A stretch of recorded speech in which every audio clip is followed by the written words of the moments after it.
বন্ধুরা, কেমন আছো তোমরা সবাই? আশা করি প্রতিদিনের মতন তোমরা খুব ভালো আছো। আজকে তোমরা থাম্বনেল দেখে বুঝতে পেরেছো যে আজকে আমি তোমাদের সাথে শেয়ার করব পুরনো ছেঁড়া শাল দিয়ে নতুন কিছু আইডিয়া। আজকে তোমাদের সামনে আমি নিয়ে এসেছি 4টা এমন আইডিয়া যেটা দেখলেই তোমাদের করতে ইচ্ছে করবে। বিশ্বাস করো, এই যে শালটা দেখছো অনেক বছর পুরনো, আর এখানে দেখো ফুটো হয়ে গেছে। এই শালটা কোনো কাজের না। তো আজকে আমি এই একটা শাল দিয়ে তোমাদের 4টা আইডিয়া করে দেখাবো। আশা করব আজকের ভিডিওটা তোমাদের খুব ভালো লাগবে। প্রথম আইডিয়ার জন্য দেখো আমি একটা আসন নিয়েছি। এই আসনটা আমি আগের দিন বানিয়েছিলাম একটা ভিডিওতে, সেটা শেয়ার করেছিলাম। তো এই আসনটারই মেজারমেন্টে আমি এই শালটা কেটে নিচ্ছি।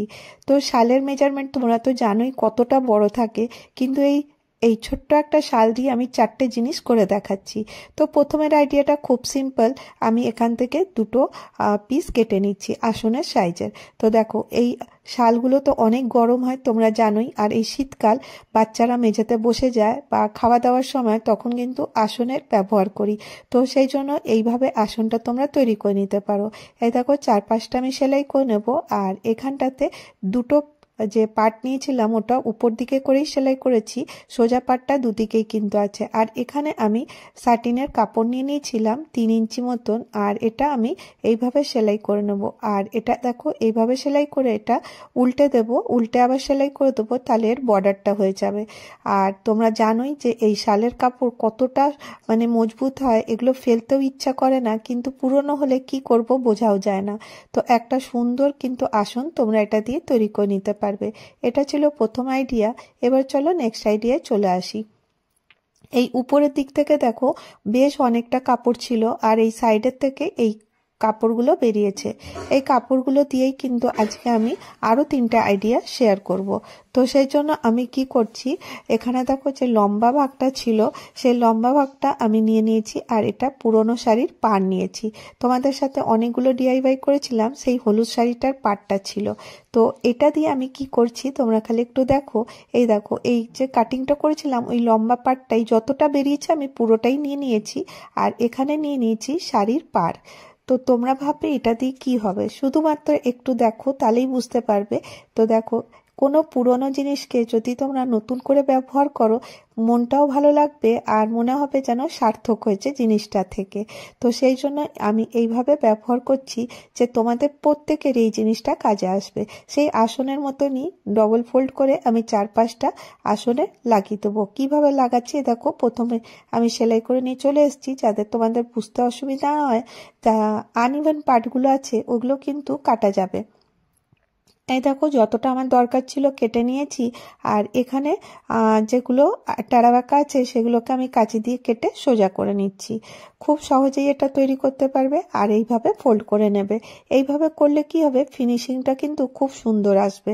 তো এইভাবে দেখো পুরোটা করে আমি 4-5টাই একইভাবে কাপড়টা লাগিয়ে নেব, শাড়ির পাড়টা। তোমরা আলাদা কম্বিনেশনও লাগাতে পারো, আমার কাছে যা ছিল আমি সেটা দিয়েই করছি। তো দেখো এরকমের একটা শেপ চলে আসবে। আর এখানে আমি কিছু টার্সেল নিয়ে নিয়েছি, উল দিয়ে বানিয়ে নিয়েছিলাম। টার্সেল তো তোমাদের সাথে অনেকবার শেয়ার করেছি। আর এটা আমি এইভাবে 3টে দুদিকে লাগিয়ে নেব। কি কেন এটা লাগাচ্ছি আর এটা কি পারপাসে ইউজ করব তোমরা একটু পরেই বুঝতে পারবে। তো এটা কতটা চমৎকার একটা আইডিয়া। তো এ দেখো এরকম করে লাগিয়ে নিয়ে চলো আমি চলে আসি। এটা সুতো দিয়েই কিন্তু সেলাই করে নেব। তো সেলাই করা হয়ে গেছে। তো দেখো তোমাদেরকে দেখিয়ে দিচ্ছি, বেশ বড় একটা মাফলার তৈরি হয়েছে। এটা দেখো শীতের সময় বাচ্চাদেরকেও জড়িয়ে রাখতে পারো, এতে কিন্তু গলাটাও গরম থাকবে, আর আমরাও কিন্তু এটা ইউজ করতে পারি। তো চলো করে দেখিয়ে দিই আমি কিভাবে ইউজ করছি। দেখো পুরো সুন্দর এটা তৈরি হয়ে গেছে। একটা পাতলা শালের যে পাটটা ছিল ওটা দিয়েই আমি তৈরি করে নিলাম। সাজানোটা সম্পূর্ণ তোমাদের উপরে, তোমরা আরো কিছু এরকে সাজাতে চাইলে সাজাতে পারো, কিন্তু এমনি কতটা সুন্দর লাগছে তোমরা দেখেই বুঝতে পারছো। আর গলাটা কিন্তু অনেকটা গরম থাকবে, এটা বাচ্চা বড় সকলে কিন্তু ইউজ করতে পারো। তো তো দেখো এই শালটাও ফেললাম না, কতটা কাজে এসে গেল। এবার চলো নেক্সট আইডিয়া চলে আসি। নেক্সট আইডিয়া, এই দেখো এই শালের এই পার্টটা আমার কাছে ছিল, এটা আমি ডবল ফোল্ডে ফোল্ড করে নিচ্ছি। খুব সিম্পল আইডিয়া তোমাদের সাথে শেয়ার করি, আর যেটা তোমরা ইজিলি করতে পারবে। এবারে আমি এটা হাতের নাপ নিয়ে নেব। হাতটা আমি এইভাবে বসিয়ে দেব। প্রথমে কিন্তু এই শালটা সুন্দর করে ডবল ফোল্ড করতে হবে। আর দেখো যেখানটা আমার বুড়ো আঙুলটা আছে সেই দিকটা আমি বন্ধ পাটটা রেখেছি। আর কিভাবে রেখেছি স্ক্রিনে তোমরা দেখতেই পাচ্ছ। আর এখানে আমি চক দিয়ে দাগ করে নিচ্ছি, শুধুমাত্র একটা দাগ করে। আর পুরনো শাল দেখো কিভাবে ইউজ করতে পারো, তোমাদের দেখলেই কিন্তু এগুলো করতে মনে হবে। আর দেখো করাটাও কতটা সহজ। আর দেখো এভাবে আমি এটা যেরকম এঁকেছিলাম ঠিক ওইভাবেই আমি কেটে নেব।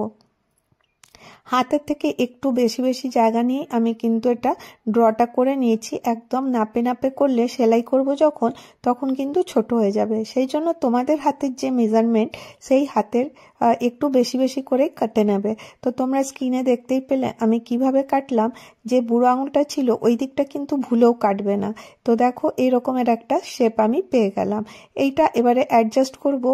আর ওই অপর পাশটাও কিন্তু ওইভাবে করব, পুরো আঙুলটা যেন বন্ধ দিকে থাকে আর অন্যদিকে যে আঙুলগুলো আছে ওগুলো খোলা দিকে থাকে। তো এইভাবে দেখো আমি ড্র করে নিয়েছি। আর এখান থেকে আমি কাঁচি দিয়ে কেটে নিচ্ছি।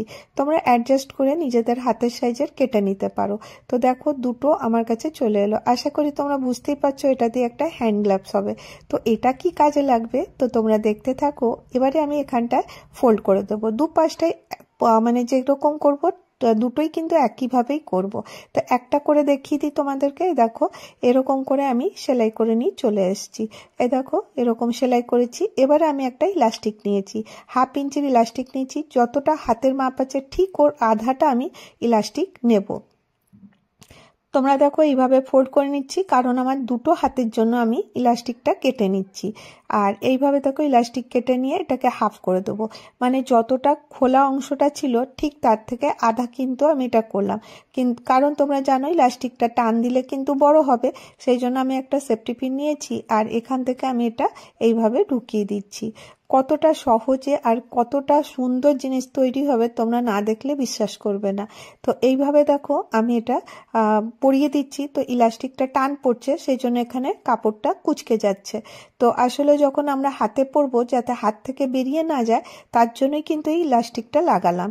এবারে এই ইলাস্টিকটাকে এরকম করে ধরে ভালো করে সেলাই করে নিতে হবে। তোমরা এখানে সুতো দিয়ে হাত দিয়েও সেলাই করতে পারো বা মেশিনেও তোমরা সেলাইটা করে নিতে পারো।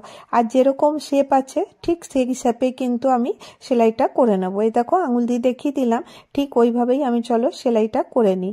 তো দেখো সেলাইটা করে নিচ্ছি। আর এই যে অপর পাশটাও ঠিক ওই মেজারমেন্টেই ওইভাবেই করব। দুটো একই হাতেরই হলো, মানে করা আছে, তো সেম ভাবেই করতে হবে। তো দেখো আমি সেলাইও করে নিয়েছি। আর এবারে আমি এটাকে তোমাদেরকে সোজা করে দেখাই। তো একদম হাতের শেপের হয়ে যাবে। আর এতটা আরাম লাগবে তোমরা বিশ্বাস করবে না। যে কারণ এটা শলটা তো খুব গরম, তার কিন্তু ফুটো হয়ে গেছিল, ফেলে দেবো কেন, সেই জন্যই আমি এই জিনিসগুলো করে নিচ্ছি। তো দেখো তোমাদের কাছে যদি এরকমের শাল থাকে একবার করে দেখো, তোমরা বুঝতে পারবে এগুলো কতটা কাজের। তো এইভাবে দেখো সোজা করে নিয়েছি। এবারে চলো এগুলো পরিয়ে দেখাই কি এটা কাজে লাগবে। তোমরা হাতটা ইজিলি এর মধ্যে ঢুকিয়ে দিতে পারবে। আর ইলাস্টিক থাকার কারণে এটা আর কিন্তু বেরোবে না। তো সিম্পল একটা আইডিয়া, কিন্তু এটা খুব তোমাদের কিন্তু খুব কাজে লাগবে। তো চলো এটা আমি কি ব্যবহারে করছি। এই যে যখন আমরা হাঁড়ি কড়াই দিই, তো হাতটা কিন্তু গ্লাভস থাকলে পারে গরম লাগবে না। আর এইভাবে তোমরা হাঁড়ি কড়াই উঠাতে পারবে। এটাও ইউজ করতে পারো, বা শীতের সময় তোমাদের হাতটাকে গরম রাখার জন্য তোমরা কিন্তু এইভাবে গ্লাভসটা পরে নিতে পারো। তো দেখো কতটা সহজ হচ্ছে গরম জিনিসটা ধরে নেওয়া। এবারে দেখো কতটা আরামদায়ক হবে, তোমরা যখন ইউজ করবে তখনই বুঝতে পারবে। নেক্সট এই যে ছোট টুকরো কাপড়গুলো ছিল, তো দেখো এটাও কেন ফেলবো, তোমরাই জানো এটা কতটা মানে সফট থাকে, সেই জন্য এটাকে আরেকটা ভাবলাম আরেকটা ইউজ করি। তো যে টুকরো কাপড়গুলো ছিল আমি একটুও ওয়েস্ট করিনি, যা ছিল সেটা পুরো সম্পূর্ণ শালটা কিন্তু আমি ব্যবহার করলাম। তো দেখো এইটুকুই বেঁচে ছিল। আর এই যে কাটাকুটি হয়েছিল কিছু ছোট ছোট পিসগুলো ছিল, সেই পিসগুলো কিন্তু আমি এখানে ছোট ছোট করে কেটে নেব। এটা কিন্তু আমাদের প্রত্যেক দিন কাজে লাগে এই জিনিসটা। আর দেখো এইভাবে খুলে নিলাম, আর এখানে কাপড়গুলোকে এরকম করে সাজিয়ে দিলাম। দুটো পাশেই মানে দুটো আমি বানাচ্ছি, দুটো দিকেই কিন্তু এইভাবে দিয়ে দিলাম। আর ছোট ছোট টুকরো করে দেব, কারণ বড় টুকরো করলে এক জায়গাতেই থাকবে, সেই জন্যই আমি ছোট টুকরো করে মানে বসিয়ে দিচ্ছি, যাতে এটা একটুখানি মোটা হয়। তো এমনিতেই তো শালের কাপড়টা মোটা, আর এইগুলো দিয়ে দিলে আর একটু মোটা হয়ে যাবে। এবারে দেখো এইরকম করে আমি এখানে যেমনি দেখাচ্ছি সেরকম, আর এইভাবে দেখো আমি পুরোটা সেলাই করব। কিভাবে করব তোমাদেরকে দেখিয়ে দিই। এগুলো সব অ্যাডজাস্ট করে নেব, অ্যাডজাস্ট করে নিয়ে আর এইভাবে ধরবো, আর ছোট কাপড়গুলো সুন্দর করে ঢুকিয়ে দিয়ে আর এখানে আমি সেলাইটা করে নিয়ে চলে আসব। তো চলো সেলাইটা করে নিয়ে চলে এসেছি। তো দেখো এরকমের আমার মজবুত একটা সুন্দর জিনিস তৈরি হলো। এটাও কি পারপাসে ইউজ করব ওটাও তোমাদের সাথে শেয়ার করব। তো চাইলে তোমরা এই যে এক্সট্রা আনইভেন পার্টগুলো আছে সেগুলোকে কেটে বাদ দিয়ে দিতে পারো। এইভাবে দেখো আমি কেটে বাদ দিয়ে দিচ্ছি, আর এটার ফিনিশিংটাও কিন্তু খুব সুন্দর আসবে। তো দুটোই আমি এরকম করে করে নিচ্ছি। কতটা সফট হয়েছে দেখো, একদম মোটা হয়ে গেছে। আর এটা আমি মাঝখান থেকেও সেলাই করে দিয়েছি, সেই জন্য কিন্তু ভেতরের কাপড়গুলো সরবে না। তো সুন্দর দুটো জিনিস আমি তৈরি করলাম। চলো এটা কি পারপাস ইউজ করছি তোমাদেরকে দেখিয়ে দিই। তো এটা প্রথম দুটো আইডিয়া তোমাদেরকে দেখিয়ে দিই। এরকমের টেবিলে যখন আমরা খাবারগুলো গরম রাখি, তো তখন কিন্তু এরকম ভাবে ইউজ করতে পারি, বা ফার্নিচার পোছার জন্য বা কিচেনের স্ল্যাব পরিষ্কার করার জন্য কিন্তু এইভাবে আমরা করতে পারি। এতে কি হবে দেখো, কত ডাস্ট আছে, আর এটা ধুয়ে দাও পরিষ্কার হয়ে যাবে, আবার ইউজ করো। তো আশা করব আজকের আইডিয়াগুলো তোমাদেরকে ভালো লেগে থাকবে। তো খুব সিম্পল আইডিয়া তোমাদেরকে শেয়ার করলাম। কোন আইডিয়াটা তোমাদেরকে সব থেকে ভালো লাগলো জানাতে ভুলো না। যদি তোমাদেরকে আমার ভিডিওটা ভালো লাগে তাহলে একটা করে লাইক করে দিও, আর যদি অনেক ভালো লাগে তাহলে অবশ্যই চ্যানেলটাকে সাবস্ক্রাইব করো। আর আমি প্রতিদিনই চেষ্টা করব তোমাদের জন্য নতুন কিছু নিয়ে আসার। আর তোমাদেরকে দেখিয়ে দিলাম একটা শাল আর 4টে ব্যবহার। তো আশা করব তোমাদেরকে আবার দেখা হবে নেক্সট ভিডিওতে। ভালো থেকো, সুস্থ থেকো, বাই বাই।